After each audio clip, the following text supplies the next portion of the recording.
J Drone here. We're out with this VISUO XS809HW Mavic clone, and we are going to test video quality.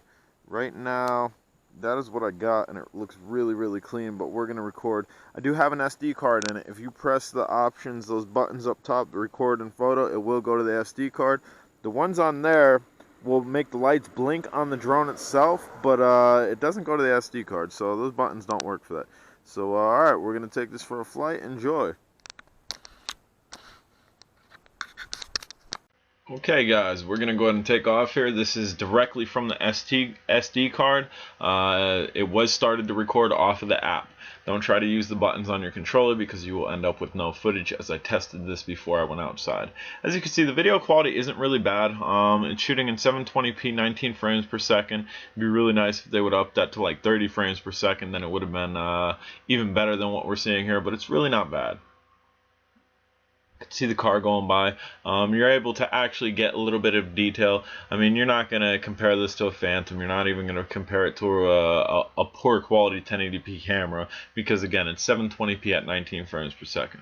Now right here, I don't know if it was the wires to the left of me or the high power box to the left of me, but we kind of get brought down here. As you'll see in a minute, it'll kind of wobble left to right and come back down to earth. That wasn't me landing it. That was literally the drone kind of landing itself, which, bam, about right here you start to see it. Little wobble left to right and then came down. The drone itself was not damaged at all, so we're going to go ahead and throw it back up in the air here from the same spot that it landed, and we are going to continue flying. It could also be that I'm getting close to a highly residential neighborhood, which is right behind those trees there, and some type of signal interfered. I think it's power lines right to the left of me, because there's a huge converter box or a power box to the left, and I have one of those near my house that I've got mixed results with certain drones. Or it could be the fact that it doesn't like the Wi-Fi signal transmitted from the camera to the cell phone that we're using, and it's so close that maybe it twisted and kind of got screwed up as far as the signal. I don't know. And we are entering a different town now.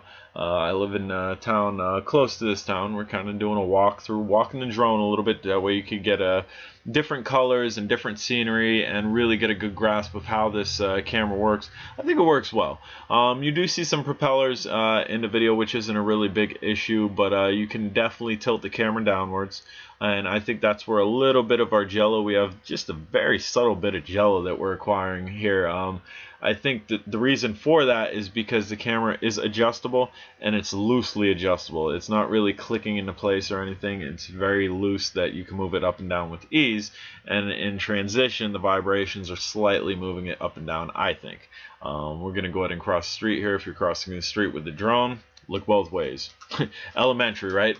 But definitely want to be safe when you're flying these. You don't want to get hit by a car crossing the street. You don't want to have the drone hit somebody's car and have them crash into a building. So definitely be careful. As we get up here, you will see a vehicle off to the left here, with a little bit, not a little bit, a lot more crisp color. Not that one there, the one hiding behind those three trees. So this can pick up color well. Again, it's 720p, 19 frames per second. Once we get up here, I am going to stop the recording. I do that frequently. That way I can save and make sure I have stuff. And we will start flying once we get down that street again. We have a little ways to go here. Definitely wanted to give you a good perspective of this. I know some people said they don't care for the camera. It also depends what type of camera you have. There was different camera models on this through and through. Some of them were like 0.3 megapixels. If you don't like a 0.3 megapixel camera, I don't blame you. 0.3 megapixel camera is not good at all. This 2.01, which is 720p, isn't bad though. If you really had to go out and this was your only camera drone, you can actually record and you could have fun with it, and you can get an aerial perspective of the area that you're flying in. I will take this up here in a little bit, and once we are at the top, I do stop the recording, and shortly after that, again, it kind of came crashing down. The drone wasn't affected, as you can see, because after this we're going to go to my head cam in the woods. We walked into the woods just to show you the range on the Wi-Fi FPV, which when the Wi-Fi FPV breaks up on your cell phone, it's still recording on the drone until you bring it back down and stop it. So definitely good to know. But as far as the FPV goes, it doesn't go very far. Above your head it does better than lateral range. There's a little look at the small town that I've walked into here. But alright guys,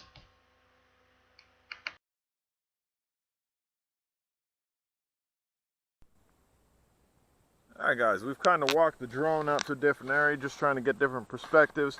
I've had it fall out of the sky twice. I don't know if it's because of conflicting signals with the cell phone or whatnot, or because I went into a highly residential neighborhood and maybe signals got crossed. The Wi-Fi FPV that's on here, it doesn't go far at all. We're going to go ahead and go up, and we're going to go out, and right about there I'm stuck. Right about there, it's getting real jumpy, and it's not streaming anymore, really. It did better straight over my head, so be aware of that. And again, it is recording to the SD card, so once you start the recording on here, even though it gets skippy on here, it really should still be recording on the SD card. We'll definitely figure that out. We got the LEDs blinking. But if once this is posted, the FPV footage that you see from this, if it went pretty smoothly, then you know once you start recording to your SD card that it will continue recording despite the FPV dropping out. Really nice flyer though, extremely smooth flyer. Might definitely be a candidate for the Q6. Providing that's why this dropped out of the sky was because of the Wi-Fi connection or a combination of the both in residential neighborhood. Alright, but we're going to bring it over here. We are going to set it down. The sit down button does work. Sit down, boy. And despite being on an uneven area, it still sat down nice. It kind of jolted down until it got a feel for it. Alright guys, I'm Jay Drone. If you haven't subscribed, please do. And again, this was kind of basically, look at the camera on this drone. Take care.